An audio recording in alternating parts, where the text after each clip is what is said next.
నమస్కారం. Straight talk చర్చా కార్యక్రమానికి స్వాగతం. కేంద్ర ప్రభుత్వం ఇటీవల ప్రవేశపెట్టినటువంటి 3 వ్యవసాయ చట్టాల అమలును సుప్రీంకోర్టు ఈ రోజు నుంచి తదుపరి ఆదేశాలు జారీ చేసే వరకు నిలుపు చేస్తూ ఈ సమస్యకు సంబంధించి వాస్తవ పరిస్థితులను అధ్యయనం చేసి సమస్య పరిష్కారంలో సహకరించేందుకు ఒక నిపుణుల కమిటీని నియమించింది. వ్యవసాయ చట్టాలకు నిరసనగా వ్యక్తమవుతున్నటువంటి ఆందోళనను పరిష్కరించడంలో కేంద్ర ప్రభుత్వం వ్యవహరిస్తున్నటువంటి తీరుపై సుప్రీంకోర్టు తీవ్ర అసంతృప్తి వ్యక్తం చేస్తూ ఈ చట్టాల వల్ల మేలు జరుగుతుందని మాకు ఒక్క దరఖాస్తు కూడా అందలేదని సుప్రీంకోర్టు వ్యాఖ్యానించింది. నూతన వ్యవసాయ చట్టాల ద్వారా ఉత్పన్నమైనటువంటి పరిస్థితిని అధ్యయనం చేసేందుకు నియమిస్తున్నటువంటి ఈ కమిటీ ముందు అందరూ తమ అభిప్రాయాలు తెలియజేయాలని కోర్టు విజ్ఞప్తి చేసింది. భారతీయ కిసాన్ యూనియన్కు చెందినటువంటి భూపేంద్ర సింగ్ మాన్, షేత్కారీ సంఘటనకు చెందినటువంటి అనిల్ ఘాన్వట్, డాక్టర్ ప్రమోద్ కుమార్ జోషి, వ్యవసాయ రంగ నిపుణుడు అశోక్ గులాటి ఈ కమిటీలో సభ్యులుగా ఉంటారని ప్రధాన న్యాయమూర్తి ఎస్ఏ బాబ్డే అధ్యక్షతన జస్టిస్ ఏఎస్ గోపన్న, జస్టిస్ వి రామబ్రహ్మం సభ్యులుగా గల ధర్మాసనం తెలియజేసింది. కాగా కమిటీలో సభ్యులుగా చేరేందుకు తాము సిద్ధంగా లేమని రైతు సంఘాలు ప్రకటించగా, రాజకీయాలతో సంబంధం లేకుండా సుప్రీంకోర్టు ఏర్పాటు చేస్తున్నటువంటి ఈ కమిటీకి అందరూ సహకరించాలని, రైతు సంఘాలు సహకరించడం లేదనే మాటలు తాము వినదలుచుకోలేదని, సమస్య సామరస్యంగా పరిష్కారం కావాలని నిజాయితీగా కోరుకునేటువంటి వారందరూ ఈ కమిటీకి సహకరించాలని కూడా సుప్రీంకోర్టు ప్రధాన న్యాయమూర్తి అన్నారు. తాము సాగు చట్టాలు నిలిపివేసినప్పటికీ రైతు సంఘాలు తమ ఆందోళనను కొనసాగించవచ్చునని, నిరసన అనేటువంటిది ఒక ప్రాథమిక హక్కని, అయితే చలి తీవ్రంగా ఉన్నందున స్త్రీలు, పిల్లలు, వృద్ధులు ఇళ్లకు వెళ్ళిపోవాలని భారతదేశ ప్రధాన న్యాయమూర్తిగా విజ్ఞప్తి చేస్తున్నానని జస్టిస్ బాబ్డే చాలా ఆవేదనతో అన్నారు. రైతు ఆందోళనకు ఖలిస్తాన్ మద్దతు ఉన్నట్లుగా వస్తున్నటువంటి వార్తలను ప్రస్తావిస్తూ ఈ మేరకు తమ పరిశీలనకు ఒక దరఖాస్తు వచ్చిందని, ఆ విషయమై రేపట్లోగా అఫిడవిట్ దాఖలు చేయాలని ధర్మాసనం సూచించగా, ఇంటెలిజెన్స్ బ్యూరో రికార్డులను రేపు కోర్టు పరిశీలనకు సమర్పిస్తామని అటార్నీ జనరల్ ఎస్ఎస్ వేణుగోపాల్ తెలియజేశారు. ఆందోళనను ఢిల్లీ నగరంలోని రామ్లీలా మైదానానికి మార్చేటువంటి విషయం కూడా కోర్టులో చర్చకు వచ్చింది. నిబంధనలకు లోబడి రైతులు నడుచుకునేట్లయితే ఆందోళనను పోలీసుల అనుమతితో రామ్లీలా మైదానానికి మార్చుకోవచ్చునని కోర్టు తెలియజేసింది. ఇది ఈరోజు స్ట్రైట్ టాక్ చర్చా కార్యక్రమం. ఈ చర్చలో పాల్గొనేందుకు విశ్లేషకులు శ్రీ నల్లమోతు చక్రవర్తి,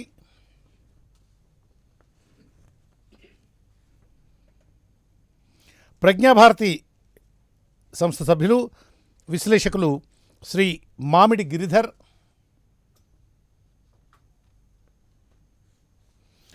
ప్రస్తుతం ఈ ఇద్దరు అతిథులు మనకు అందుబాటులో ఉన్నారు. మరికొద్దిసేపట్లో consortium of Indian farmers association గౌరవ సలహాదారు శ్రీ పెద్దిరెడ్డి చెంగల్రెడ్డి గారు కూడా ఈ చర్చా కార్యక్రమంలో పాల్గొంటారు. గిరిధర్ గారు, నేను చదివినటువంటి ఇంట్రడక్షన్ మీరు వినే ఉండుంటారు సార్. సమస్య నిన్న సుప్రీంకోర్టు చేసినటువంటి వ్యాఖ్యలను కూడా మీరు ఫాలో అయ్యే ఉంటారు.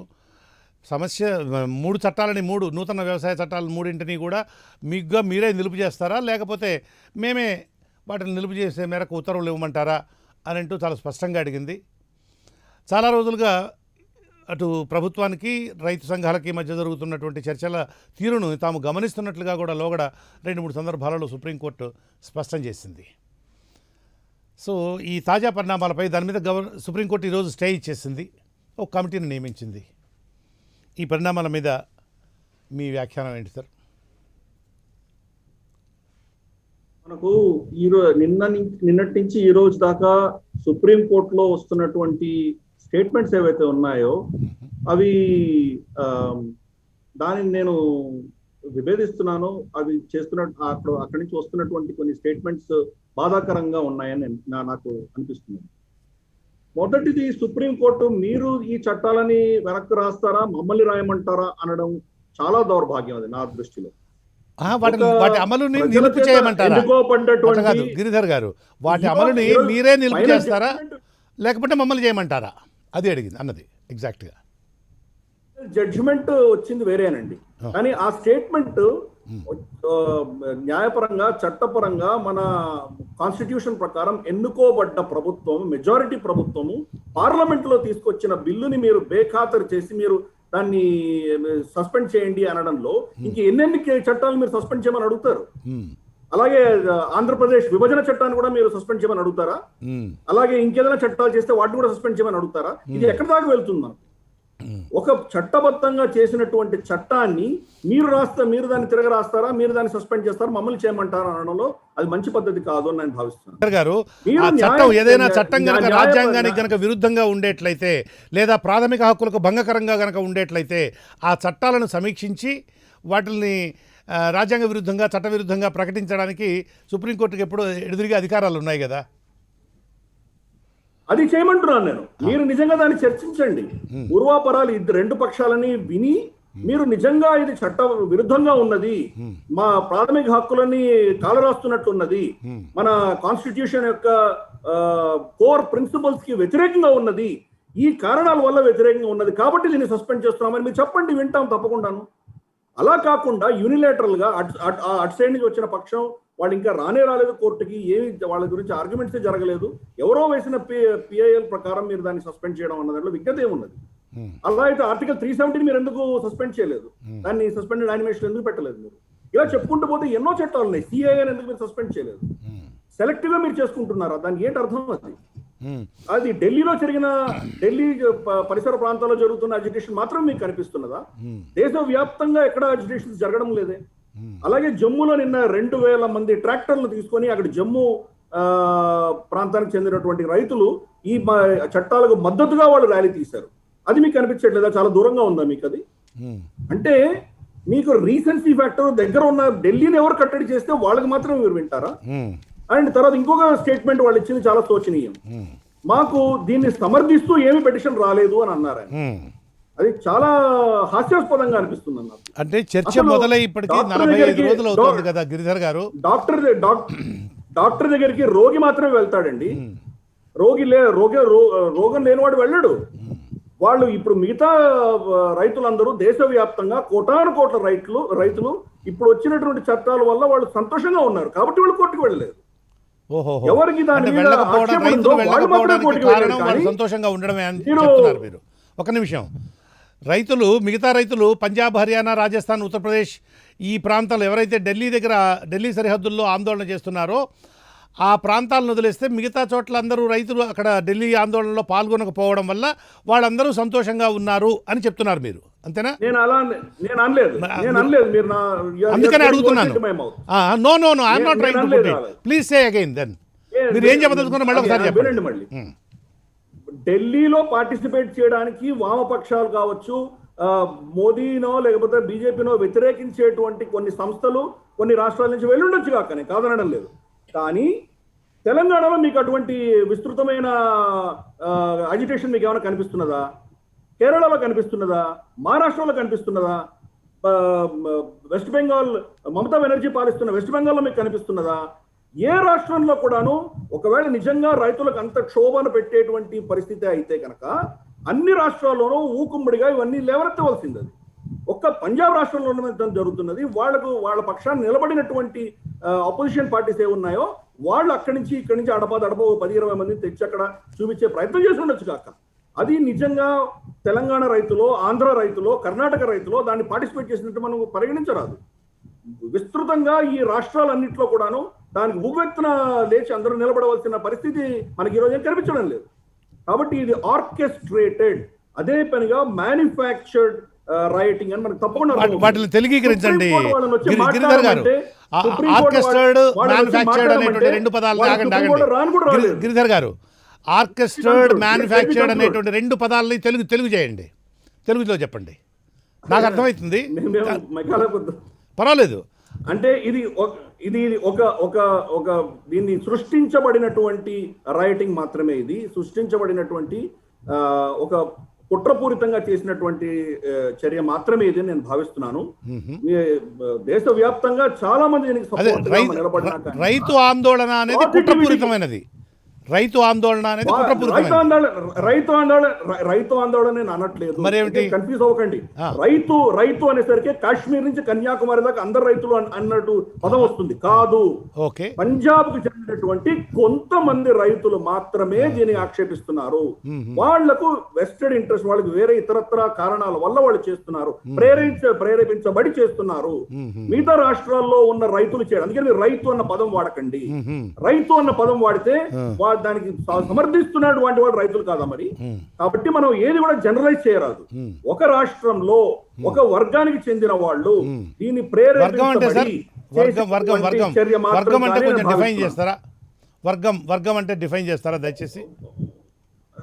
కుడ్ బి పొలిటికల్ అఫిలియేషన్స్ ఉన్న వాళ్ళు కావచ్చు, లేదా ఎట్టి పరిస్థితుల్లోనూ ఇది ఫామ్ చట్టాలకు వ్యతిరేకంగా జరుగుతున్నటువంటి ఒక అజిటేషన్ గా మాత్రమే నేను చూడడం లేదు. ప్రభుత్వం ఏ చర్య తీసుకొచ్చినా దాన్ని అపోజ్ చేయాలి అన్నటువంటి కొన్ని శక్తులు ఈ దేశంలో ఉన్నాయి. గిరిధర్ గారు ఒక చాలా కీలకమైనటువంటి పాయింట్ ఒకటి మనం దృష్టిలో పెట్టుకోవాలి ఇక్కడ ఈ చర్చ సందర్భంగా. అదేమిటంటే, రైతులు ఎప్పుడైతే నవంబర్ 26వ తేదీ అనుకుంటాను వాళ్ళ ఆందోళనకు దిగింది, వాళ్ళని ఆపడం కోసం ఢిల్లీ పోలీసులు అనేటువంటి వాళ్ళు ఎన్ని అగర్తలు తవ్వడంతో సహా, కందకాలు తవ్వడంతో సహా, ఎన్ని లాఠీ చార్జీలు, జలఫిరంగులతో సహా ఎన్ని రకాల ప్రయత్నాలు చేశారో అందరికీ తెలిసినటువంటిదే.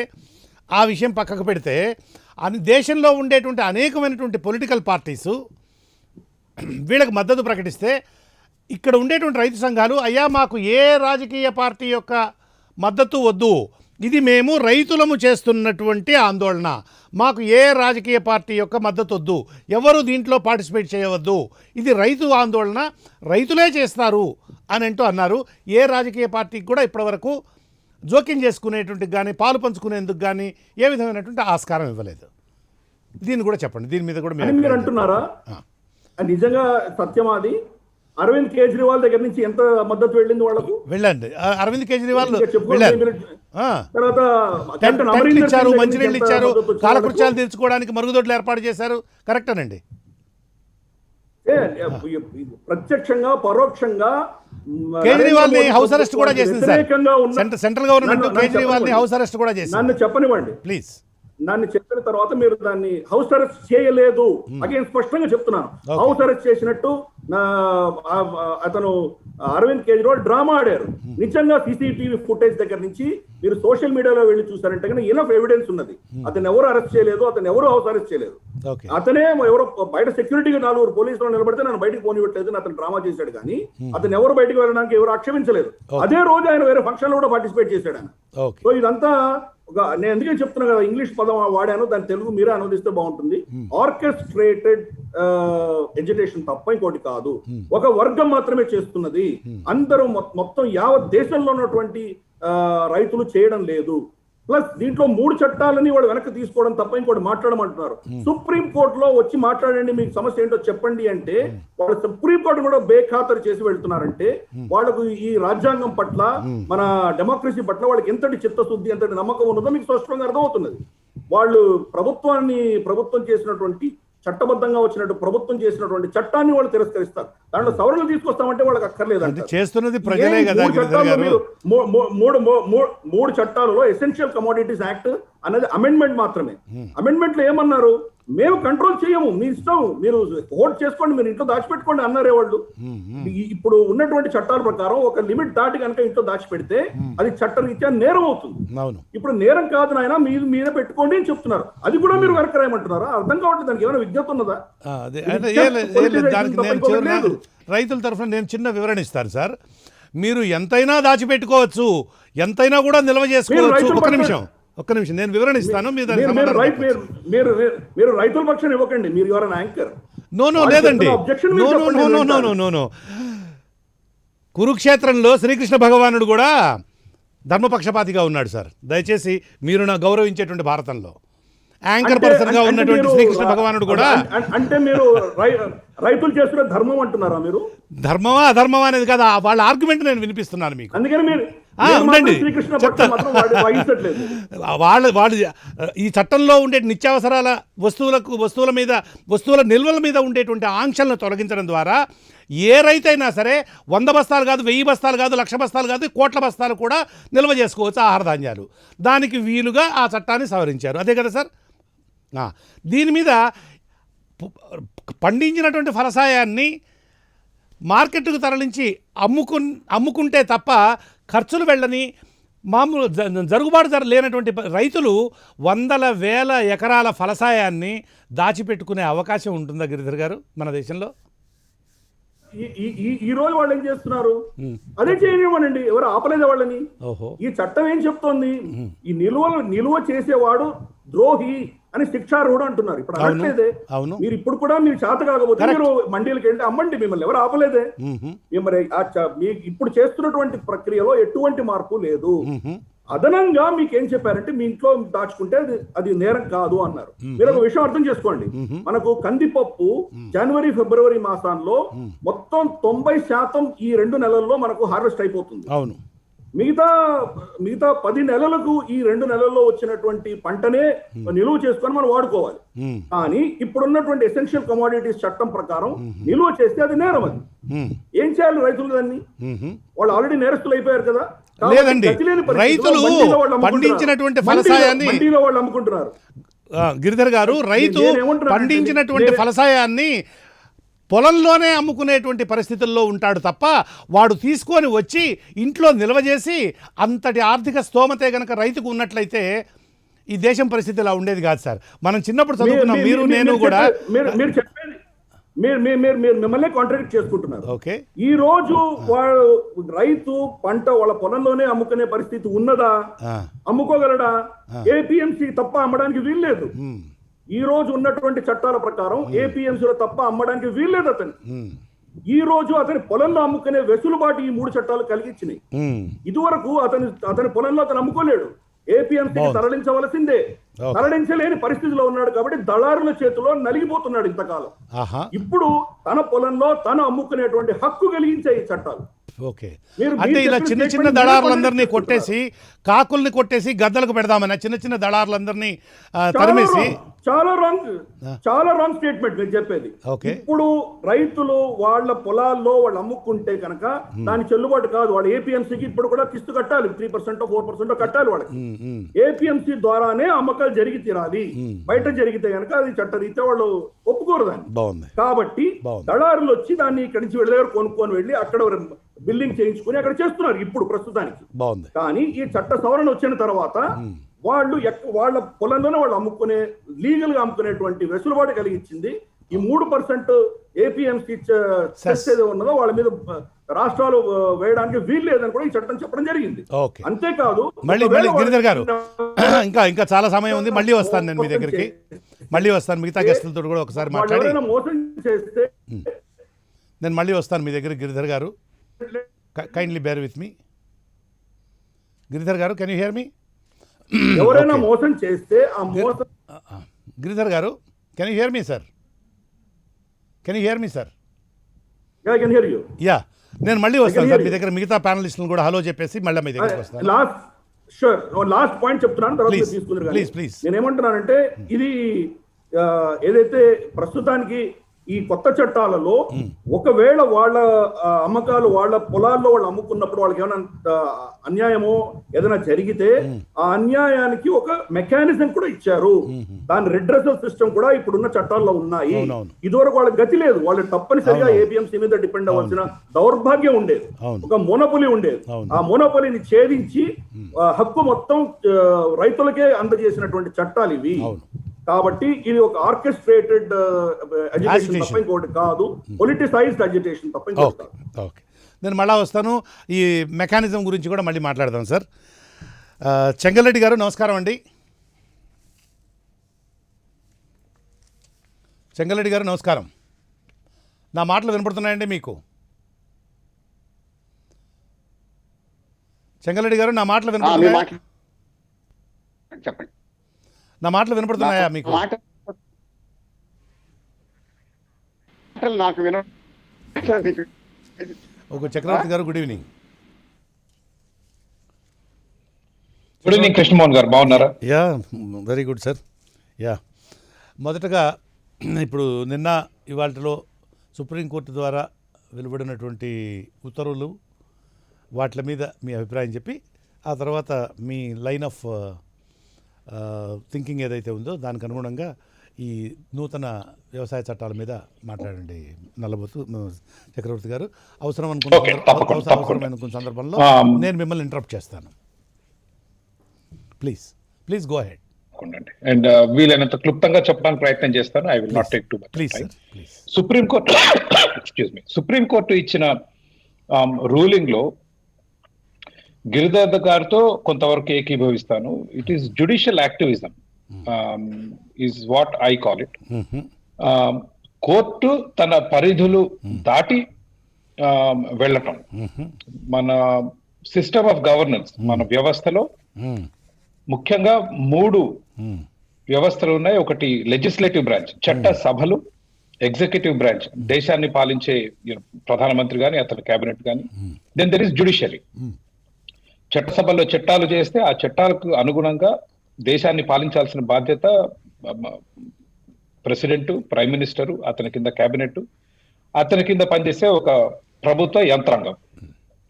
వీళ్ళు చట్టసభల్లో చేసిన చట్టం కానీ, మన రాజ్యాంగానికి వ్యతిరేకంగా చట్టాలు చేసినా కానీ వాటిని సరిదిద్దాల్సిన బాధ్యత supreme court.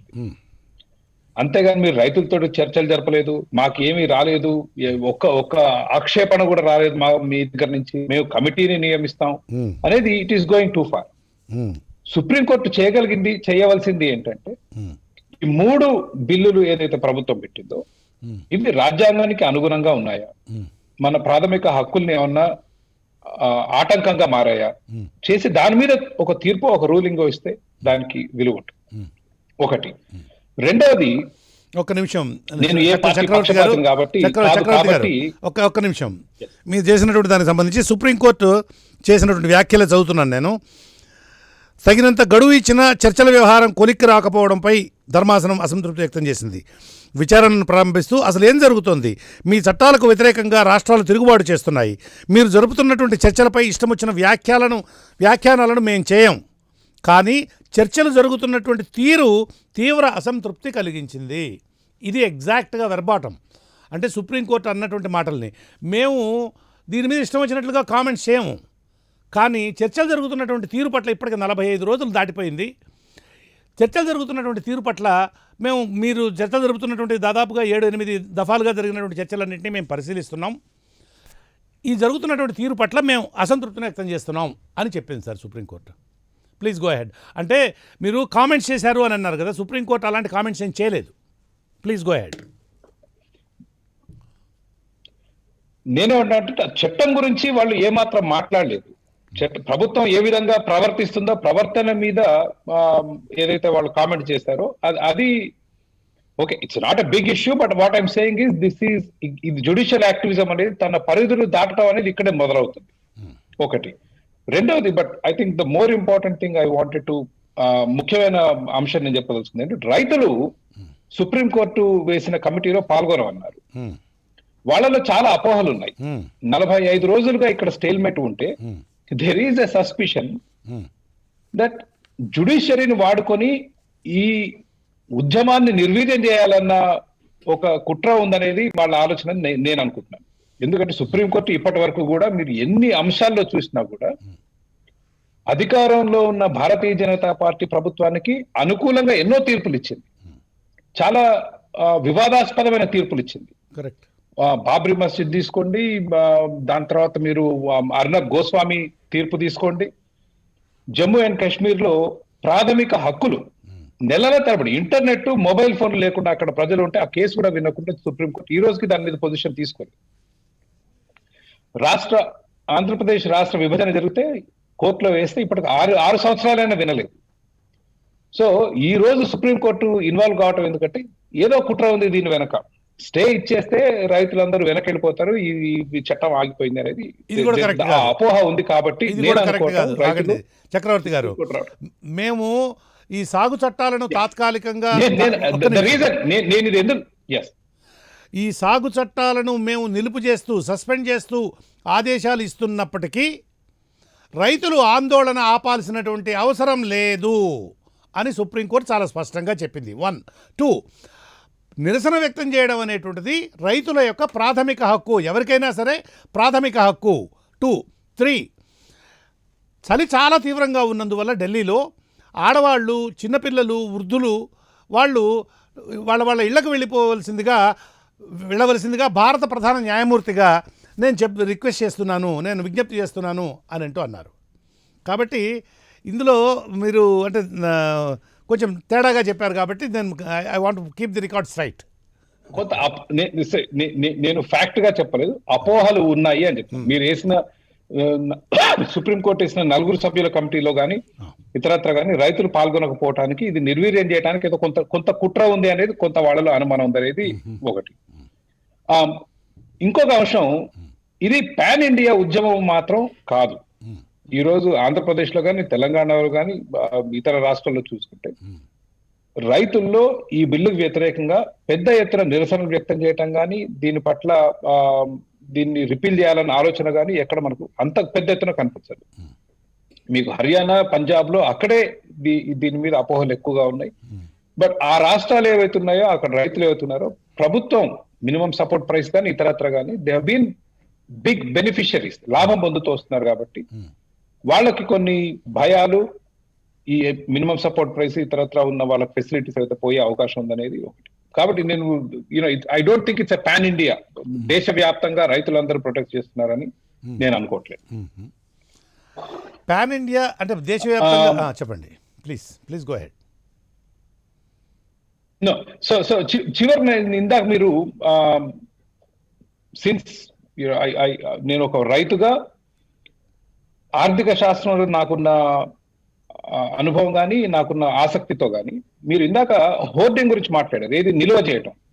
Just wanted to put it on, ప్రపంచవ్యాప్తంగా కూడా అన్ని దేశాలు జనరల్ ఫ్రీ మార్కెట్ ఆలోచనలు ఉన్న దేశాల్లో నిల్వ ఉంటే సరుకులు ఎప్పుడైనా ప్రైసెస్ విల్ బి స్టేబుల్. ఇప్పుడు మనకు చూసే ఒడిదుడుకులు ఏవైతే ఉన్నాయో ప్రైసెస్ లో ఎవరి దగ్గర చాలా చక్రవర్తి గారు, ఎవరి దగ్గర నిల్వ ఉంటే ప్రైసెస్ స్టేబుల్ గా ఉంటాయి?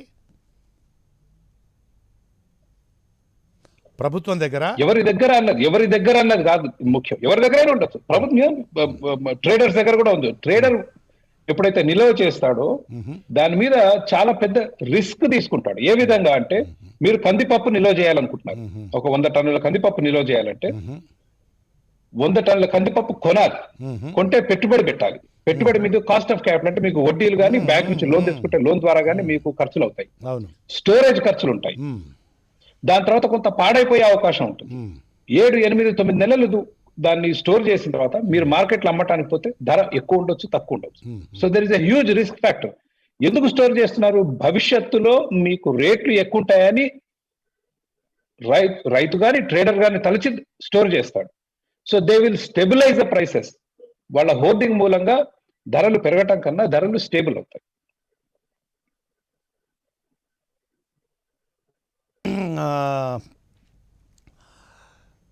చాలా కాలం కిందట బహుశా 1958లోనో 56లోనో ఒక సినిమా వచ్చింది. సినిమా పేరు మిస్సమ్మ అనుకుంటాను. అందులో రేలంగి పాత్ర వేసినటువంటి రేలంగి ఒక పాత్ర వేస్తాడు, బిచ్చగాడి పాత్ర వేస్తాడు. ఆయన రకరకాల పద్ధతుల్లో అడుక్కుంటూ గుళ్ళో హాజరు ప్రతి శనివారం, గూడు పుటాణి ప్రతి ఆదివారం, సీతారాం జయ సీతారాం అనే ఆ పాట ఉంటుంది. అంటే ఒక చిన్న పట్టణాలలోనే ట్రేడింగ్ కమ్యూనిటీలో, ట్రేడింగ్లో ఉండేటువంటి వాళ్ళు, ట్రేడింగ్ కమ్యూనిటీ గుళ్ళను స్థావరాలుగా చేసుకొని అక్కడ సమావేశమయ్యి కందిపప్పు ధర ఎంత ఉండాలి, మినపప్పు ధర ఎంత ఉండాలి, పెసరపప్పు ధర ఎంత ఉండాలి, ఉల్లిపాయల ధర ఎంత ఉండాలి అని ట్రేడర్సు పూల్స్గా, కార్టల్స్గా, అసోసియేషన్స్గా మీరు ఏ రూపంలో ఏ పేరు ఇచ్చినా కూడా ఏర్పడి ప్రైసెస్ని కంట్రోల్ చేసేటువంటి పరిస్థితి ఉంటుంది. రైతు మనం చిన్నప్పుడు చదువుకున్నటువంటి పర్ఫెక్ట్ మార్కెట్ అనేటువంటిది అది ఒక మిథికల్ మార్కెట్ సార్. అది ఎక్కడా కూడా ప్రపంచంలో ఉండనటువంటి మార్కెట్. ప్రైసెస్ని కంట్రోల్, సప్లై పెరిగినప్పుడు రేటు తగ్గిపోతుంది అనేటువంటిది కూడా ఇది కాదు. ప్రైసెస్ని వీళ్ళు సరుకుల్ని, ఉత్పత్తుల్ని ట్రేడింగ్ కమ్యూనిటీ అనేటువంటిది హోర్డ్ చేయడము, ప్రైసెస్ని విపరీతంగా పెంచడము. ఇప్పటివరకు ప్రభుత్వం దానిని చట్టవిరుద్ధంగా ఉన్నందు, చట్టానికి అది వ్యతిరేకమైనందువల్ల ప్రభుత్వం వాళ్ళ మీద దాడులు చేయడము, ఆ సరుకులంతటినీ కూడా స్వాధీనం చేసుకోవడం అనేటువంటిది ఇప్పటిదాకా ఈ దేశంలో జరుగుతూ వస్తున్నది. అనేక సార్లు మనకు దీనికి సంబంధించిన పరిణామాలు ఎన్నోసార్లు చూసాం మనం. ఉల్లిపాయల ధర మామూలుగా 5 రూపాయలు, 10 రూపాయలు, 8 రూపాయలు ఉండేటువంటి ధర ఒక్కసారిగా 80 రూపాయలు, 100 రూపాయలు, 120 రూపాయలకు వెళ్ళిపోయినటువంటి సందర్భాలు మనం చూసాం. కందిపప్పు అలాగే అయింది, మినపప్పు అలాగే అయినాయి, పెసరపప్పు అలాగే అవుతుంటాయి. నిత్యావసర వస్తువులు, పప్పు ధాన్యాలు కావచ్చు, ఆహార ధాన్యాలు కావచ్చు, వీటి ధరలు వ్యవసాయదారుడు దగ్గర నుంచి పంట మార్కెట్లోకి వచ్చేటప్పుడు చాలా తక్కువ స్థాయిలో ఉంటాయి. జస్ట్ ఒక 2 నెలల్లోనే దాదాపు డబల్ అయిపోయేటువంటి పరిస్థితి ఉంటుంది. హోర్డింగ్ అంటే నిల్వ చేయడం అనేటువంటిది, హోర్డింగ్ అనేది చట్టవిరుద్ధంగా ఉన్నటువంటి పరిస్థితులలోనే ఇంతటి దుర్మార్గం ఉంటే, అసలు అది చట్టవిరుద్ధం కాకుండా పూర్తిగా దాన్ని ఎత్తేసారనుకోండి, ఎవడు ఎంతైనా నిల్వలు చేసుకోవచ్చు అనే పరిస్థితి ఉంటే, అసలు అటు వినియోగదారుల్ని కిలో బియ్యం అనేటువంటిది 200 రూపాయలు అయిపోతుంది సార్. జనం బతకలేనటువంటి పరిస్థితి వస్తుంది. చెప్పండి. చెప్పిన దాంట్లో ఒక విషయం, హోర్డింగ్ చేసేవాడు ఎప్పుడైనా భవిష్యత్తులో ధర పెరుగుతుందని చేస్తాడు. సరే, హోర్డింగ్ చేయటం మూలంగా ధర పెరిగితే, మీ లాజిక్ ప్రకారమే పెరిగితే, మరి వాడు అమ్మినప్పుడు ధర తగ్గాలి కదా. 1, 2, మనం ప్రతి సంవత్సరం చూస్తాం మీరు చెప్పినట్లు, టొమాటోలు కానీ, ఉల్లిగడ్డ కానీ 20 రూపాయల నుంచి 120 రూపాయలు పోయినప్పుడు 120 రూపాయలు పెరగటానికి వీళ్ళు కుట్రబన్ని, ఈ ట్రేడర్ కమ్యూనిటీ ఏదైతే ఉందో కుట్రబన్ని 120 రూపాయలు చేసినప్పుడు అది మళ్ళీ 20 రూపాయలకి ఎందుకు వచ్చింది? దీనికి ఉన్న సమాధానం చెప్పగలరా? చెప్తాను. నేను పండిస్తానండి, నేను ప్రత్యక్షంగా బత్తాయిలు పండిస్తాను. యాజ్ ఎ రైతుగా చెప్తున్నాను, not as a trader. Variation 20,000 రూపాయల టన్ను నుంచి ఈ ఆర్థిక సంవత్సరంలో 20,000 రూపాయల నుంచి 80,000 రూపాయల టన్ను రేంజ్ నేను చూస్తాను. ప్రతిరోజు నేను సప్లైస్ చూస్తాను. వాస్తవానికి మీరు చెప్పిన ఉల్లిగడ్డ ధరలు ఎప్పుడైతే 20 నుంచి 100, 110 పోయినప్పుడు సప్లై డెఫినెట్లీ సప్లై ఏదైతుందో తగ్గింది. అయితే రెండో విషయం ఏంటంటే, మీకు సప్లై ఎలా తగ్గింది చక్రవర్తి గారు? స్టేబుల్ గా ఉండాలంటే సప్లై ఎలా తగ్గుతుంది? మార్కెట్ ఫోర్సెస్ అనే సో కాల్డ్ ట్రేడింగ్ కమ్యూనిటీ అనేటువంటి, I do not live, Krishnamohan గారు, నేను I do not live in the world of theory. I'm practical గా చెప్తున్నాను నా ఫార్మింగ్. నాకు చెప్పండి, నేను ప్రాక్టికల్ గానే నేను చెప్తాను. ప్రాక్టికల్ గా చక్రవర్తి గారు, మామూలుగా రైతులకు కిలో బియ్యము, సన్న బియ్యము ఎంత రైతుల దగ్గర నుంచి ఎంత కొంటూ ఉన్నారు? మీరు అన్నట్లుగా ఓ ప్రాక్టికల్ ఎగ్జాంపుల్ తీసుకుందాం. కిలో మంచి క్వాలిటీ బియ్యం రైతుల దగ్గర నుంచి ఎంత కొంటుంది? అంటే రైతుకి ఒక కిలో సన్న బియ్యానికి రైతులకు ఎంత గిడుతోంది? సార్ నేను కాదు, మీరు చెప్పండి, పర్వాలేదు, మన చర్చా కార్యక్రమంలోనే. 1830 రూపాయల క్వింటాల్ ప్రభుత్వం చెప్పినప్పటికీ అన్ని కోతలు పోను దాదాపు 1700 రూపాయల క్వింటాల్ మిల్లు వాడు కొన్నారు. అది ఎంత అంటే కిలో ఎంత పడింది సార్? అది 100 కేజీల బస్తా కాదు, కిలో 17 రూపాయలు. కిలో 17 రూపాయలు. అవునండి. మీరు హైదరాబాద్లో కిలో బియ్యం మంచి రకం, అదే రకం అక్కడ ఏ రకం అయితే అనుకున్నామో అదే బియ్యము హైదరాబాద్లో ఎంత కొంటున్నారు సార్ మీ ఫ్యామిలీ? నాకు కరెక్ట్ గా తెలియదు. నేను చెప్తాను సార్. సోనా మసూరి 50 రూపాయలకు తక్కువ ఉండదు సార్, 50 రూపాయల పై మాటే. నేను లేటెస్ట్గా 60 రూపాయలు పెట్టి 62 రూపాయలు పెట్టి కొన్నాను. ఎక్కడ 17 రూపాయలు రైతుకు వస్తున్నది, ఎక్కడ 50 రూపాయలకు పైగా వినియోగదారుడు పే చేస్తూ ఉన్నాడు. ఏమవుతున్నది ఈ మధ్యలో సొమ్ము? రైతుకు 17 రూపాయలు గిట్టడం ఏమిటి? ఇప్పుడు ఉన్న పరిస్థితుల్లోనే ఇంత దుర్మార్గమైన పరిస్థితి ఉంటే, రేపు ఎవరైతే ఈ మధ్య దళారులు అనేటువంటి వాళ్ళు, ట్రేడింగ్ కమ్యూనిటీ అనండి, రకరకాల పేర్లతో మీరు పిలవండి, వీళ్ళు ఇంత అనార్గనైజ్డ్ ఫోర్స్గా ఉన్నప్పుడే ఈ స్థాయిలో దోపిడీ ఉంటే, రేపొద్దున బడా కార్పొరేట్ వచ్చేసి సప్లై చైన్ సార్ మీరు మొత్తం సప్లై చైన్ మధ్యలో మిస్ అయ్యారు, ట్రాన్స్పోర్టేషన్ మిస్ అయింది. అవును, ట్రాన్స్పోర్టేషన్ కరెక్ట్ సార్, ట్రాన్స్పోర్టేషన్ వడ్లు సార్ మేము అమ్మింది బియ్యం కాదు, కరెక్ట్. 17 రూపాయలకు అమ్మింది వడ్లు, బియ్యం కాదు. ఓకే, ఒక 100 కేజీల బస్తాకి సూపర్ మార్కెట్ కి వెళ్ళాలి, సూపర్ మార్కెట్ లో ఉద్యోగస్తులు ఉంటారు, వాడు ఉద్యోగస్తులకు జీతాలు ఇవ్వాలి, సూపర్ మార్కెట్ కిరాయి కట్టాలి, చాలా ఉంటాయి సార్ మధ్యలో. అదే agreed sir, all are agreed. మీకు 100 కిలోల వడ్లకి ఒక అదేంటి ఒక 68 కిలోలు, 70 కిలోలు, 65 కిలోలు వస్తాయండి వడ్లు, మా బియ్యం అంత వస్తాయా? దాదాపు రావచ్చు కదా. అంటే అప్పుడు కిలో ఎంత పడుతుందో చూడండి. పర్వాలేదు, అరౌండ్ 68-65 కేజెస్ వస్తాయి. సో అంటే ఈ వేరియేషన్ అనేటువంటిది మోర్ దాన్ 3 times ఉంటుంది. ఎక్కడ 17 రూపాయలు, ఎక్కడ 51 రూపాయకి పైగా. ఈ మధ్యలో మీరు చెప్పినట్లుగా ట్రాన్స్పోర్టేషన్ ఉంది, సూపర్ బజార్ ఉంది, ఎక్కడెక్కడ ఎన్ని రకాలైనటువంటి వస్తువులు ఉంటాయి, ఎన్ని రకాలైనటువంటి ఉంటాయి అనేటువంటిది మనందరికీ తెలుసు. మీకు తెలియనిది కాదు, నాకు తెలియనిది కాదు. అంటే మనది ఈ దేశం వ్యవసాయ దేశం సార్. ఈ దేశంలో దాదాపు 15 కోట్ల మంది వ్యవసాయదారులు ఉన్నారు సార్. వీళ్ళ ప్రయోజనాలు కాపాడటము అనేటువంటిది, అంటే కాపాడడం కోసమే మేము ఈ బిల్లు పెట్టాము అని భారతీయ జనతా పార్టీ చెప్తోంది. ఈ దేశంలో ఉండేటువంటి చట్టాలు వీళ్ళకు అనుకూలంగా ఉండాలి సార్, ఈ దేశ ప్రజలకు అనుకూలంగా ఉండాలి. ఈ దేశంలో ఉండేటువంటి విధాన ప్రకారం, మీరు చెప్పిన విధానం ప్రకారం కృష్ణమోహన్ గారు, మీరు చెప్పిన పద్ధతి ప్రకారం కొనేవాడు అమ్మేవాడి దగ్గర దోచుకుంటున్నాడు అనుకుంటే, మీరు సూపర్ మార్కెట్ లో ఉన్న ప్రతి వస్తువుకి మీరే నిర్ణయించాలి ధరలు. ఒక్క నిమిషం చక్రవర్తి గారు, సూపర్ మార్కెట్ కాదు ఎక్కడే. ఒక్క నిమిషం, చెంగల్రెడ్డి గారితో కాంటాక్ట్ ఎస్టాబ్లిష్ అయిందండి, తీసుకోవచ్చా? చక్రవర్తి గారు, నేను మళ్ళీ మీ దగ్గరికి వస్తాను. One quick point please go ahead. ఇప్పుడు నేను చిన్న మనం ఆటో ఎక్కిన, ఒక ఫ్లైట్ ఎక్కిన, where private sector is working, or మీరు కొనే పాలల్లో కానీ ఆ ధర స్థిరీకరణ ఎక్కడి నుంచి వస్తుంది అంటే పోటీ నుంచి వస్తుంది. ఎప్పుడైతే పోటీ పడతారో పోటీ వాతావరణంలో that is where the prices get fixed. Me TV ధర ఎందుకు తగ్గుతుంది, మీ సెల్ ఫోన్ ధరలు ఎందుకు తగ్గుతున్నాయి? కొన్ని ధరలు పెరుగుతున్నాయి, కొన్ని ధరలు తగ్గుతున్నాయి, అంటే వాళ్ళు దోచుకుంటున్నట్ల? No, that is not how it works. Productivity ద్వారా కానీ, ఉత్పత్తి పెరిగినప్పుడు ధరలు తగ్గుతాయి, ప్రొడక్టివిటీ పెరిగినప్పుడు ధరలు తగ్గుతాయి. మీరు రైతు దగ్గర కొన్న ప్రతివాడు దోపిడీదారుడు, వాడు దోచుకుంటాడంటే నో, రైతుకు కూడా చాయిస్ ఉందండి. నేను పండించిన సరుకు ఏదైతే హైదరాబాద్ లో అమ్ముతాను, రేట్లు చూసుకొని ఢిల్లీలో అమ్ముతాను, బెంగళూరులో అమ్ముతాను, చెన్నైలో అమ్ముతాను, విజయవాడలో అమ్ముతాను. నాకు ఇష్టమైన ధరకు అమ్ముకుంటాను. వాడు అమ్ముతాడు, లేకపోతే నేను వేరే దగ్గర. Very good. వాడు దోచుకున్నాడు అనేది కరెక్ట్ కాదు. కొనేవాడు కూడా అంతే, వాడు చూసుకొనుకుంటాడు. ఓకే, థ్యాంక్ యూ చక్రవర్తి గారు. నేను మళ్ళీ మీ దగ్గరికి వస్తాను. చెంగల్రెడ్డి గారు, నా వాయిస్ వినపడుతుందా మీకు? వినపడుతుందండి, చెప్పండి. అదే ఇంతకుముందు మీ వాయిస్ వినకపోవడం వల్ల నేను ఇద్దరితోనే చర్చా కార్యక్రమం నడిపిద్దాం అనేటువంటి నిర్ణయానికి దాదాపు వచ్చాము మీరు. ఓకే, థ్యాంక్ యూ కొండలరెడ్డి గారు. సుప్రీంకోర్టు ఇచ్చినటువంటి ఈరోజు నిన్న చేసినటువంటి వ్యాఖ్యలు కానీ, ఈరోజు ఇచ్చినటువంటి తీర్పు కానీ, ఉత్తర్వులు కానీ, మధ్యంతర ఉత్తర్వులు కానీ, వాటి మీద ముందుగా మీ అభిప్రాయం చెప్పి తర్వాత ఈ వ్యవసాయ చట్టాల మీద మీ అభిప్రాయం తెలియజేయండి సార్ చెంగల్రెడ్డి గారు. సుప్రీంకోర్టు ఏముందంటే వాళ్ళు మిగిలిన రైతులతో కూడా మాట్లాడమని చెప్పారు. అది మేము కూడా అడిగి ఉండాము. ఎందుకంటే ఢిల్లీలో మాట్లాడే వాళ్ళు ఎక్కువగా పంజాబ్, హర్యానా నుంచి ఉండారనేది అందరి అభిప్రాయం. ఇప్పుడు వాళ్ళ 40 మంది సంఘాలు అన్నారు.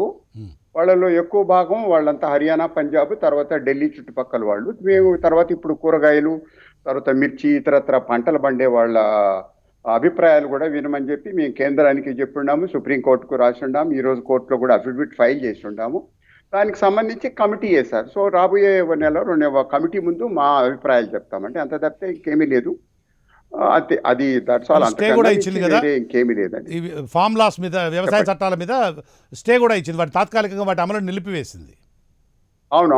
అంటే యాక్చువల్గా చెప్పాలంటే ఫామ్ లాస్ ఇంప్లిమెంటేషన్ కాలేదు. ఎందుకంటే రూల్స్ ఇంకా ఇంతవరకు తయారు కాలే. రూల్స్ అయ్యేంత వరకు కూడా అవి ఎఫెక్టివ్గా ఇంప్లిమెంట్ చేయాలంటే వీలు కాదు.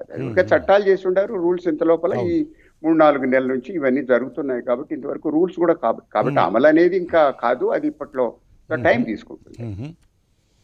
ఈ సాగు చట్టాల గురించి మీ అభిప్రాయాలు కూడా చెప్పండి. ఎందుకంటే ఇప్పటివరకు అంటే మామూలుగా అదేదో గుర్రాన్ని బండి ముందు పెట్టాలా, బండి వెనకాల పెట్టాలా అన్నట్లు చర్చలు అనేటువంటివి బిల్లు చేయడానికి ముందు, చట్టం చేయడానికి ముందు బిల్లు దశలో ఉండగా వాటి మీద చర్చించి వాటిలో ఉండేటువంటి లోటుపాట్లు, వాటిలో ఉండేటువంటి సాధక బాధకాలు నిజంగా, ఎందుకంటే ఇది సో అలా జరగాలి. కానీ ఆర్డినెన్స్ ద్వారా బిల్లు తీసుకొని వచ్చారు. కోవిడ్లో దీన్ని చేసిన మొత్తం 10 రోజుల్లో బిల్లులన్నింటినీ కూడా 3 బిల్లులను కూడా తీసుకొని వచ్చి ఆమోదం చేయడం జరిగిపోయింది. సో ఇప్పుడు దాని మీద దాదాపుగా 8-9 విడతలుగా చర్చలు జరిగాయి. అవి చట్టాలుగా మారిన తర్వాత వాటి మీద చర్చించుకుంటూ ఉన్నాం మనం. సో దీని మీద కూడా మీ అభిప్రాయం చెప్పండి సార్. చట్టాల మీద, నేను చెప్పినటువంటి దాని మీద, రెండింటి మీద మీ అభిప్రాయం చెప్పండి. ఇప్పుడు సంస్కరణలు అనేవి 1990లో పరిశ్రమలకి సర్వీస్ సెక్టర్కి వచ్చాయి. అవును, మనమే చూసాము. ఇండస్ట్రీలో కానీ కార్లు కానీ ప్రతి వస్తువు మీద కూడా విపరీతమైన కాంపిటీషన్ వచ్చినాయి. పెట్టుబడులు అనేక ప్రపంచంలో అన్ని ప్రాంతాల నుంచి సాంకేతిక పరిజ్ఞానం వచ్చింది, కాంపిటీషన్ వచ్చింది. ఒక విధంగా చెప్పాలంటే సర్వీస్ ఇండస్ట్రియల్ సెక్టర్ వల్ల దాదాపు 30% మధ్యతరగతికి వచ్చారనేది ఆర్థిక శాస్త్రవేత్తలు, నిపుణులు చెప్తుంది. ఇప్పుడు ఇక్కడ చాలా కాలం నుంచి 90 నుంచి ఇప్పటి వరకు అందరి ఆర్గ్యుమెంట్స్ ఏంటంటే, పరిశ్రమ ఇండస్ట్రీ 10-12% గ్రోత్ అయితే అగ్రికల్చర్ ఎందుకు 1-2%లో నిలిచిపోయింది అనేది మొదటి ప్రశ్నగా చాలా కాలం నుంచి ఉన్నారు. ఇప్పుడు ఈ సంస్కరణల విషయంలో 1980-90లోనే శరత్ జోషి గారు ఏం చెప్పారంటే ఫ్రీ మార్కెట్ ఎకానమీ అనే విషయం ఆయన చెప్పాడు. అంటే ఆయన అభిప్రాయం ఏంటంటే, మన పిల్లలు ఇంజనీర్లు, డాక్టర్లుగా ప్రపంచ స్థాయికి ఎదిగారు, పరిశ్రమలు వచ్చినాయి, అదేవిధంగా రైతులకు కూడా అవకాశం ఇచ్చి వాళ్ళకి అన్ని సమకూరిస్తే వాళ్ళు కూడా వస్తాయనేది ఆయన అప్పట్లో ఫస్ట్లో ఆయన 85-90లో చెప్పాడు. తర్వాత ముఖ్యంగా మా అందరికీ ఒక సూచన ఏంటంటే, స్వామినాథన్ కమిటీ రిపోర్ట్ అనేది మెయిన్గా మేము చాలా వరకు చూసాం. ఆయన చాలా ఇచ్చుండాడు, ఒక 200 రికమెండేషన్స్ ఇచ్చుండారు. 2007లో పార్లమెంట్లో శరద్ పవార్ గారు పెట్టారు, కానీ కాంగ్రెస్ వాళ్ళు దాంట్లో పెద్దగా పట్టించుకోలేదనేది మాకు అంటే అభిప్రాయమే కాకుండా ఇప్పుడు ఉంది. అందులో ఇప్పుడు పెట్టినటువంటి ఈ 3 సంస్కరణల విషయంలో చెప్పాడు. ఇవి కాకుండా సిఎస్ఈపిని అటానమస్గా చేయమని చెప్పాడు, ఎంఎస్పిని కూడా అనే సూచనలు ఇచ్చిండాడు. ఇప్పుడు ఇక్కడ మన ముందున్న ప్రశ్న ఏంటంటే, మేము జనరల్గా రైతు విషయాలు చర్చించేటప్పుడు ఇండస్ట్రీ సర్వీస్ సెక్టర్ వచ్చింది, అగ్రికల్చర్ రాలేదంటారు. కరెక్టే. ఇప్పుడు చాలామంది ఏమంటారంటే చిన్న కమతాలు, తర్వాత ఇది అది అని అంటున్నారు. కానీ మేమేం చూసింది ఏంటంటే, ఇప్పుడు కొరియా తీసుకున్నాము, తైవాన్ తీసుకున్నాము, జపాన్ తీసుకున్నాము. ఈ దేశాల్లో చిన్న కమతాల్లో కూడా వాళ్ళు బాగా పోటీతత్వానికి పెరగగలిగారు. అందువల్ల పోతే ఇక్కడ చాలామంది అనే పాయింట్ ఏంటంటే, మీరు చర్చించలేదు అంటారు. ఇది కరెక్ట్ కాదనేది నా అభిప్రాయం. కారణం ఏంటంటే, 1990లో ఆర్థిక సంస్కరణలు తెచ్చినప్పుడు నరసింహరావు, మన్మోహన్ సింగ్ వాళ్ళు ఎవరితో చర్చించలేదు. ఎందుకంటే ఒక ఎమర్జెన్సీ సిచ్యువేషన్ వచ్చింది కాబట్టి అప్పటికప్పుడు వాళ్ళు చేసేసారు. ఇప్పుడు ఇక్కడ కూడా మనం ఆలోచించాల్సింది ఏంటంటే, కేవలం ఇప్పుడు పార్లమెంట్ అనేది రాజ్యాంగ వ్యవస్థ, వాళ్ళు కొన్ని బిల్లులు చేశారు. అయితే రాజ్యాంగ వ్యవస్థ చేసేటప్పుడు మంచి చెడ్డల గురించి చర్చిస్తే ఇంకా అది అంతులేని సమస్య. ఎందుకంటే విభజన బిల్లు చర్చించడానికి అవకాశం లేనప్పుడు పార్లమెంట్ లో 2 సభలు, ఇంతమంది ప్రజాప్రతినిధులను ఎన్నుకోవడం, ఇదంతా వేస్ట్ కదా చెంగల్రెడ్డి గారు. ఇప్పుడు ప్రజల జీవితాలను ప్రభావితం చేసేటువంటి చట్టాలని చేసేటప్పుడు వాటి మీద కూలంకషంగా చర్చించి వాటి బాగోగులు, మంచి చెడ్డలు చూసుకోవాలి కదా. అందుకోసమనే ఎగువ సభ, దిగువ సభ అంటూ 2 పెట్టాం కదా. మీరు 100% కరెక్ట్. ఎవరెవరితో చర్చించాలా? ఇప్పుడు మనకు దేశంలో ఈ 70 ఏళ్లలో అనేక రకాల అన్యాయాలు జరిగాయి. రైతులకు హక్కు లేకుండా 1951లో నామినేటెడ్ పార్లమెంట్ మెంబర్తో జవహర్లాల్ నెహ్రూ బీకేశాడు. మాకు భూమి మీద హక్కు లేదు, right, property is not a right అని చెప్పేసేసి 70 ఏళ్ళ నుంచి భూములు తీసుకుంటే నష్టపరిహారం ఇవ్వకుండా చేశారు. ఈ పొద్దు కూడా టవర్లకు, లైన్స్కు నష్టపరిహారం లేదు. ఇక్కడ మనం ఆలోచించాల్సింది ఏంటంటే, ఎస్ నిజమే, చాలా దాని గురించి చర్చకిచ్చాను. ఇప్పుడు నేను 2011లో స్వామినాథన్ కమిటీ రిపోర్ట్ అమలు చేయమని చెప్పి సుప్రీంకోర్టులో కేసేశాడు. కేసేస్తే 4 ఏళ్ళు విన్న తర్వాత ఆయన జడ్జి గారు 3 లైన్తో కొట్టిపారేశాడు మహానుభావుడు. అచ్చా 2014లో ఎంఎస్పీ ఇస్తానని బీజేపీ వాళ్ళు చెప్పారు. 2015లో ఈలేమని చెప్పేసి మోడీ గారి ప్రభుత్వం సుప్రీంకోర్టులో మేము వేసిన కేసులో అఫిడవిట్ చేశారు. అవన్నీ డాక్యుమెంట్స్ నా దగ్గర ఉన్నాయి. మీరు ఆలోచించాల్సింది, రైతు పక్షంగా చూసినప్పుడు ఏదో సచ్చినోడి పెళ్లికి వచ్చిందే లాభం అని. ఇప్పుడు మా పరిస్థితి ఏంటి? మీరు చెప్పండి, కాంగ్రెస్ 7 ఏళ్ళు ఉంటే వాళ్ళు పట్టించుకోవాలి, ఈయన 6 ఏళ్ళ నుంచి పట్టించుకోవాలి. సరే, ఈ పొద్దు వచ్చింది మంచిగా చెడ్డ అనేది చట్టం అమలులోకి వచ్చిన తర్వాత మంచి చెడ్డలు చూసి చర్చించాలే కానీ వాళ్ళు అడుగుచొని అమలులోకి వచ్చిన తర్వాత చర్చిద్దామా? కొండలరెడ్డి గారు, చట్టం అమలులోకి వచ్చిన తర్వాత చర్చిద్దామా? చట్టం చేసేటప్పుడే చర్చిద్దామా? కాదండి, అట్లా ఒక యాక్ట్ వచ్చిన తర్వాత నార్మల్గా ఏమైతే ఏ యాక్ట్ వచ్చిన తర్వాత కూడా రూల్స్ వస్తాయి. రూల్స్ వచ్చిన తర్వాత దాంట్లో పాజిటివ్, నెగిటివ్ ఆస్పెక్ట్స్ ఉంటాయి. ఇప్పుడు మీరు చెప్పండి, 2013లో భూ సంస్కరణ చట్టం కేంద్ర ప్రభుత్వం తెచ్చింది. తర్వాత రాష్ట్ర ప్రభుత్వాలు వాళ్ళు ఇష్ట రకరకాలుగా మార్చేశారు. నువ్వు భూ సంస్కరణ చట్టమే వద్దని చెప్పి కూర్చుంటే ఇంకా దానికి ఏం ఆర్గ్యుమెంట్ ఉంటుంది చెప్పండి. రెండోది మీరు కూడా ఆలోచించాల్సింది, ఇప్పుడు ఈడ వాళ్ళు చేశారు రైతులు వాళ్ళు. సరే పంజాబ్లో మాకందరికి ఇక్కడ పేపర్ వినేలేము, మేము ఢిల్లీకి ఎక్కడ పోవటం లేదు, కోవిడ్ టైంలో ఎవరు ఎక్కడ పోవటం లేదు. ఇక్కడ మాకు అనిపించింది ఏంటి, ముందు వాళ్ళు చెప్పింది ఏంటి, మాకు ఎంఎస్పీ కావాలన్నారు. సరే ఎంఎస్పీ ఏంటి, తర్వాత 3 చట్టాలు అంటారు. ముందు సరే 3 చట్టాల గురించి కాసేపు పక్కన పెట్టండి. ఎంఎస్పీ గురించి ఏమంటారు చెంగలరెడ్డి గారు?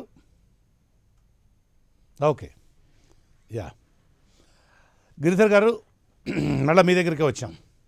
ఎక్కడైతే చెంగలరెడ్డి గారితో సంభాషణ చర్చ మధ్యలో సాంకేతిక కారణాల వల్ల విచ్ఛిన్నం అయిపోయిందో అక్కడి నుంచే మీ దగ్గరికి వస్తాను. కనీస మద్దతు ధర అనేటువంటిది చాలా పెద్ద కంటెన్షియస్ ఇష్యూగా, చాలా వివాదాస్పదమైనటువంటి అంశంగా ఉన్నది.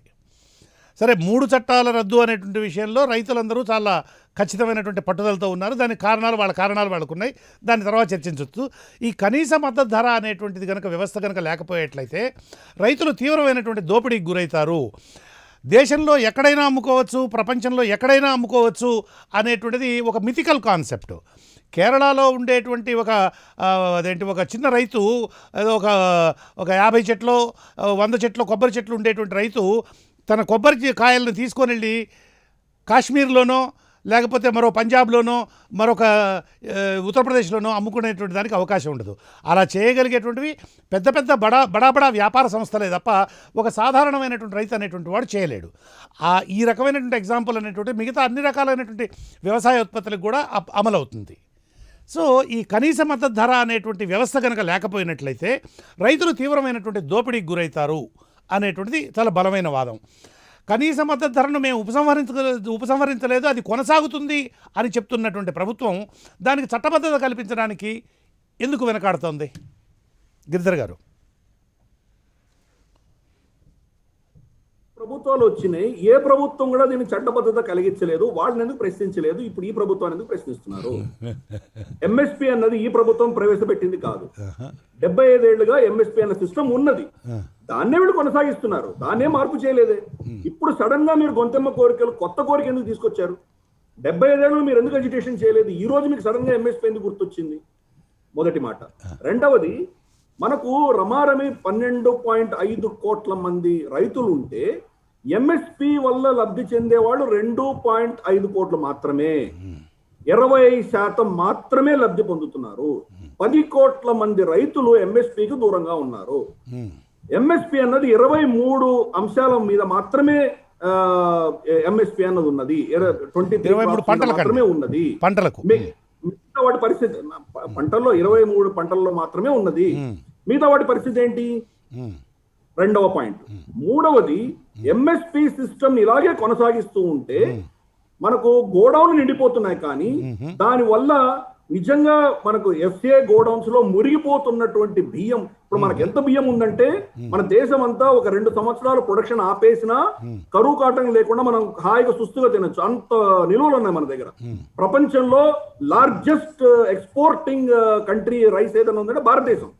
ఈరోజు చైనా మన దగ్గర నుంచి కొనుక్కుంది. వాళ్లకు వరదలు వచ్చి కరువు కాటకాలు వచ్చి వాళ్ళు ఇబ్బందుల్లో ఉండి వాళ్లకు యుద్ధ వాతావరణం ఉన్నా కానీ మన దగ్గర నుంచి కొనుగోలు చేస్తున్నది చైనా ఈరోజు.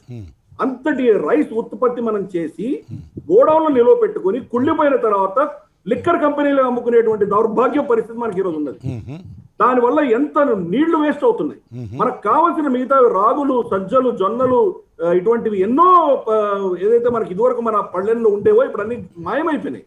ఒక బియ్యం తప్ప ఇంకొకటి లేదు. ఒక రైసు, వీట్, తర్వాత మీకు కాటన్, ఈ 3 రమారమి అన్నిటినీ తీసుకుంటున్నాయి.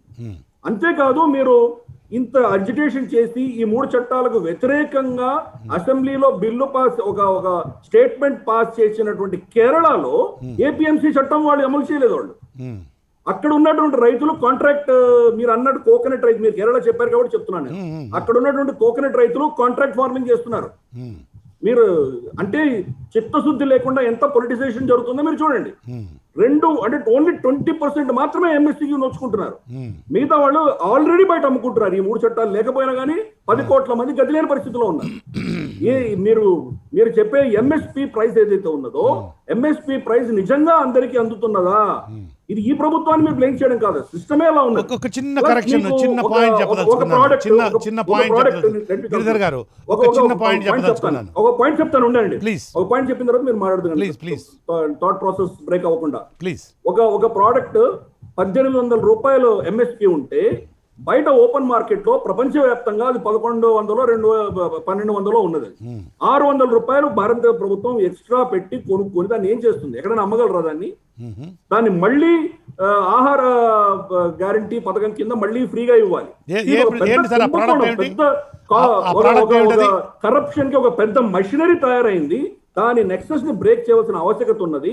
ఎంఎస్పి అన్నది నిజంగా ఇవ్వడం వల్ల లబ్ధి చెందామా లేదా అన్నది ఒక పెద్ద రీసెర్చ్ చేయవలసిన టాపిక్ ఇది. నేను ఎంఎస్పి కంప్లీట్ గా ఎలిమినేట్ చేయమని చెప్పడం లేదు. ఎంఎస్పి కాదు, మనకు కావాల్సింది ప్రొటెక్షన్.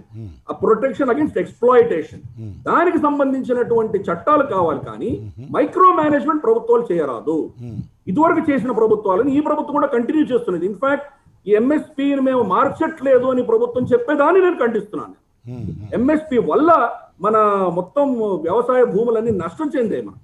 మనకు దాని రైతులు పండించినటువంటి చెప్పదలుచుకున్న దాన్ని మాత్రమే పండిస్తున్నారు. రైతులు పండించినటువంటి ఉత్పత్తులకు కనీస మద్దతు ధర ప్రకటించడం వల్ల వ్యవసాయానికి చాలా నష్టం వస్తుంది. అదేనా మీరు అంటుంది? మీరు అన్నది అందుకే మీరు జనరలైజ్ చేయకండి. ప్రతిదీ మీరు జనరలైజ్ చేస్తున్నారు. నో, మీరు అన్నది ఏంటో కొంచెం ప్రజలకు అర్థమైతే మీ పార్టీ స్టాండ్ ఏంటో తెలుస్తుంది అని. నంబర్ 1, నేను I don't belong to any party. Okay. Number 2, I am not representing Pragna Bharati here. Okay, agreed. Okay, I have a responsibility in Prajna Bharati, but I have come here as a analyst, independent analyst. Agreed. I don't have membership in any party, so మా party అని నాకు ఏదైనా ఒక tag వేసే ప్రయత్నం లేదా ఒక భావజాలం అందాలండి. ఒక పొలిటికల్ పార్టీ అనడం కన్నా ఒక భావజాలం కూడా కాదు. I am supporting what is correct. Okay. I am an economist, I am a chartered accountant. Okay. I am a chartered accountant. Okay. So నా దృష్టిలో ఏది సత్యంగా అనిపిస్తున్నదో దాని గురించి మాట్లాడుతున్నాను. నాకు ఎంఎస్పి వల్ల మన దేశం చాలా నష్టపోయింది. ఇప్పుడు ఇందాక వారు చెంగల్ రెడ్డి గారు చెప్పారు. ఒక్క నిమిషం ఉండండి, నేను ఒక చిన్న ఇంట్రడక్షన్. ఎంఎస్పి అంటే ఒక నిమిషం గిరిధర్ గారు, ఎంఎస్పి అంటే ప్రభుత్వం ఒక శక్తిలాగా, ఒక చోదక శక్తిలాగా పనిచేస్తుంది. ప్రభుత్వం అక్కడ నిలబడి ఇదిగో ఈ ధరకు నేను కొంటాను అని చెప్తే మిగతా ట్రేడర్స్ ఎవరైనా కూడా దానికన్నా ఒక రూపాయో, ₹1 ₹2 ఎక్కువ ఇచ్చి కొనేటువంటి పరిస్థితే ఉంటుంది తప్ప అంతకన్నా తక్కువ రైతు అమ్ముకోవడానికి సిద్ధంగా ఉండడు. వేరే ట్రేడ్ అంటే గవర్నమెంట్ అనేటువంటిది ఆ బాధ్యత నుంచి కనుక పూర్తిగా కనుక తప్పుకునేట్లయితే వ్యాపారస్తుడు ఎంత తక్కువకైనా కూడా రైతు దగ్గర నుంచి కొనుక్కునేటువంటి పరిస్థితి ఉంటుంది. కొంతకాలం తర్వాత వీడికి రైతుకి అమ్మకుండా వెయిట్ చేయడానికి అవకాశం కూడా లేకుండా పోతుంది. అంటే ప్రభుత్వం అనేటువంటిది ఒక ఫోర్స్ లాగా, ఒక బ్యాలెన్సింగ్ ఫోర్స్ లాగా ఉపయోగపడుతుంది తప్ప మొత్తం రైతులు పండించినటువంటి పంటనంతా కూడా కొనవలసిన అవసరము ఉండదు ప్రభుత్వానికి. అది సాధ్యము కాదు. చెప్పండి ఇప్పుడు. అంటే మీరు నిజంగా ఈ కొనుగోలు ఎలా జరుగుతుందో మీరు తెలియకుండా, అవగాహన లేకుండా మాట్లాడుతారో నాకు తప్పకుండా అనిపిస్తుంది. నిజంగా మీరు చూస్తే ఎంఎస్పి ఇందాక చెప్పాను నేను, 20% మంది మాత్రమే ఈ ఎంఎస్పికి నోచుకున్నారు. 80% మంది రైతులు ఎంఎస్పికి నోచుకోలేదు. మొదటిది. రెండవది, ఎంఎస్పి అన్నది ప్రభుత్వం ప్రకటించినా ఎంఎస్పి ధరకు ఒకవేళ కొనుగోలు చేసిన దళారులు, మీరు చెప్పినటువంటి సన్నకారు రైతులు, వాళ్ళు అక్కడి నుంచి మార్కెట్ యార్డ్కి తీసుకువెళ్ళి అమ్మే పరిస్థితిలో లేనటువంటి వాళ్ళు ఎంఎస్పి ధర కంటే తక్కువ ధరలోనే ఈ దళారులకు అమ్ముకుంటున్నారు ఈ రోజు. మీరు అర్థం చేసుకోండి. అది ఫస్ట్ ఫండమెంటలీ ఎంఎస్పి అన్న దాని వల్ల నిజంగా ఈ దేశానికి లబ్ధి చెందిందా అని మనం కనుక ఒక బ్యాలెన్స్ షీట్ వేసుకుని చూస్తే 70 ఏళ్లలో మనం ఎందుకు అగ్రికల్చర్ కంప్లీట్ చేయండి, అగ్రికల్చర్ 1%, 2% గ్రోత్ ఎందుకు కారణం? ఎంఎస్పి అమలులో లేనటువంటి బీహార్లో ఏం జరుగుతుంది? ఎంఎస్పి అమలులో లేనటువంటి బీహార్లో ఏం జరుగుతుంది? 1. 2, 70 ఏళ్లుగా మీరు అడగలేదు, ఇవాళ మేము తీసుకురాగానే అడుగుతామనంటే అది వ్యాలిడ్ సమాధానం కాదు సార్. ఎందుకంటే ఈవేళ పవర్లో ఎవరుండి ఈవేళ చట్టాలను ఎవరైతే చేస్తూ ఉన్నారో వాళ్ళనే అడుగుతారు ప్రజలు, వాళ్ళనే అడుగుతారు రైతులు. 70 ఏళ్ళుగా మీరు కాంగ్రెస్ వాళ్ళని అడగలేదు, ఇప్పుడు ఎందుకు అడుగుతారు అనేటువంటి ఆర్గ్యుమెంట్ అనేది అది డస్ నాట్ హోల్డ్ వాటర్. అది దాంట్లో వాదనలో బలం ఉండదు. చెప్పండి. నో 70 ఏళ్ళుగా వాళ్ళు చేసింది కరెక్ట్ అని అంటున్నాను నేను. దాని చట్టబద్ధ కలిగించకపోవడం అనేది కరెక్ట్. ఓహో, ఓకే. దాని చట్టబద్ధం కలిగించరాదు, ఎందుకంటే ఫ్లెక్సిబిలిటీ ఉండి తీరాలి. ఓకే. ప్రభుత్వానికి ఆ ఫ్లెక్సిబిలిటీ ఉండాలి. ఇది అడ్మినిస్ట్రేటివ్ పాలసీ మాత్రమే ఉండాలి. బాగుంది. ఇప్పుడు ఎసెన్షియల్ కమోడిటీస్ యాక్ట్స్ లో వాళ్ళు పల్సెస్ కానీ ఫుడ్ గ్రెయిన్స్ కానీ ఇవన్నీ దాని నుంచి తీసేశారు. ఈ చట్టం ఎప్పటి నుంచి వచ్చింది? 1943లో సెకండ్ వరల్డ్ వార్ ఉన్నప్పుడు మనకు లేమితనం ఉండి PL 480 ఇవన్నీ అమెరికా నుంచి ఇంపోర్ట్ చేసుకొని షిప్ నుంచి మౌత్కు వెళ్తున్నటువంటి ఒక ఎకానమీలో ఉన్నటువంటి పరిస్థితుల్లో ఎసెన్షియల్ కమోడిటీస్ యాక్ట్ పెట్టుకున్నాం. అవును. ఈ రోజు మనకు ధాన్యాలన్నీ విస్తృతంగా మన దగ్గర ఉన్నాయి, ఓవర్ఫ్లో అవుతున్నాయి. మన దగ్గర ఏం చేసుకోవాలో తెలియనటువంటి ప్రొడక్షన్ మనకు ఉన్నది. ఇప్పుడు కూడా ఇంకా దానికి కరప్షన్ గవర్నమెంట్ కంట్రోల్లో పెట్టుకొని ఉందామా మనము? అదేలేండి, దానికి అదే పెద్ద అంత తీవ్రమైనటువంటి సమస్య కాదు. దానికి సొల్యూషన్స్ కనుక్కోవచ్చు. MSP అన్నది దాని గురించి చర్చించాలి. Okay. దాని గురించి పొలిటిసైజ్ చేయకుండా ఎకానమిస్ట్, టెక్నాలజిస్ట్, తర్వాత అగ్రికల్చర్స్ అందరూ కూర్చొని దీనివల్ల మనం నిజంగా మనకు లాభం చెందామా లేదా అని అర్థం చేసుకుని ఇంతవరకు జరుగుతున్నటువంటి ప్రాసెస్ ఏదైతే ఉన్నదో మనకు అది ఎటువంటి లాభం చేయలేదని మనకు స్పష్టంగా అర్థమవుతున్నది. 80% మంది దానికి దూరంగా ఉన్నారు. ప్లస్ వస్తున్న వాళ్ళకి కూడా నిజంగా MSP వాళ్ళకి దొరకట్లేదు. కాబట్టి ఈ సిస్టమ్ ఫెయిల్ అయిందని నేను భావిస్తున్నాను. దీని ప్రత్యామ్నాయంగా ప్రభుత్వము వాళ్ళని ఎక్స్ప్లాయిట్ చేయకుండా ఉండేటువంటి ప్రక్రియ ఏం తీసుకురాగలదని చర్చిద్దాం. కానీ MSP నా ప్రాథమిక హక్కు అని చెప్పేది మాత్రం చాలా తప్పు. ఓకే, థ్యాంక్ యూ గిరిధర్ గారు. చక్రవర్తి గారు, MSP మీద మీ అభిప్రాయం కూడా తెలియజేయండి సార్. MSP మీద నా అభిప్రాయం చాలా క్విక్ గా చెప్తానండి సార్, ప్లీజ్. MSP రైతులకి, దేశ ఆర్థిక వ్యవస్థకి ఎనలేని హాని కలిగిస్తుంది. నేను MSPతో లాభం పొంది చెప్తున్నాను ఈ విషయం. సింపుల్ ప్రశ్న మీ కృష్ణమోహన్ గారు, మన దేశంలో దాదాపు 10 కోట్ల హెక్టార్ల వ్యవసాయ భూమి ఉంది. దాంట్లో వడ్లు ఎంత పండించాలి, కూరగాయలు ఎంత పండించాలి, పండ్లు ఎంత పండించాలి, ఇతర క్యాష్ క్రాప్స్ ఎంత పండించాలి, ఎన్ని ఎకరాలు అనేది ఎవరు నిర్ణయిస్తారు, ఎట్లా నిర్ణయిస్తారు, మీరు చెప్పగలరా? కేసీఆర్ అదే ప్రయత్నం చేశాడు కదా సార్, మొన్న మళ్ళీ తప్పుకున్నాడు. కానీ కేసీఆర్ అదే ప్రయత్నం చేశాడు కదా. కేసీ ఫ్లాప్ అయ్యాడు. కేసీఆర్ మొదటిసారి ముఖ్యమంత్రి ప్రయత్నం చేశాడు కదా.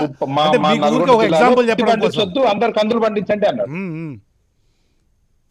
ఏ పంట పండిస్తే ఎంత రేట్ వస్తుంది అనేటువంటి విషయం మీద ఒక ప్లాన్ గవర్నమెంట్ అనేటువంటిది దాన్ని ఒక క్రమశిక్షణ పథంలోకి తీసుకొని వద్దామని అనుకున్నది. సరే, ఆయనకున్నటువంటి కారణాల వల్ల ఆయన దాంట్లో నుంచి తప్పుకున్నారు. అది వదిలేద్దాం. కృష్ణమోహన్ గారు, మన అనుభవాల ద్వారా ఏది ఎంత పండించాలి, ఎంత ఏరియాలో పండించాలి అనేది అసాధ్యమైన ప్రశ్న. Central planning is impossible.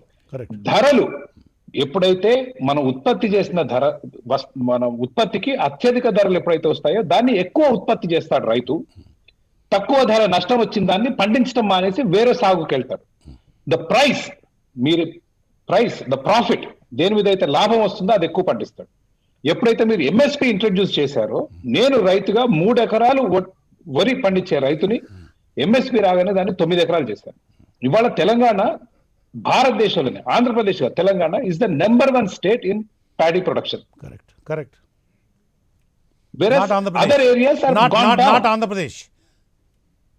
దీని మూలంగా మోర్ దెన్ ఆంధ్రప్రదేశ్ 90 లక్షల టన్నులు, Telangana 1.1 crore tons production. It is not Andhra Pradesh అన్నాను నేను. ద ప్రాబ్లమ్ ఈజ్, అవునండి, not Andhra Pradesh. Telangana is the rice bowl of India today.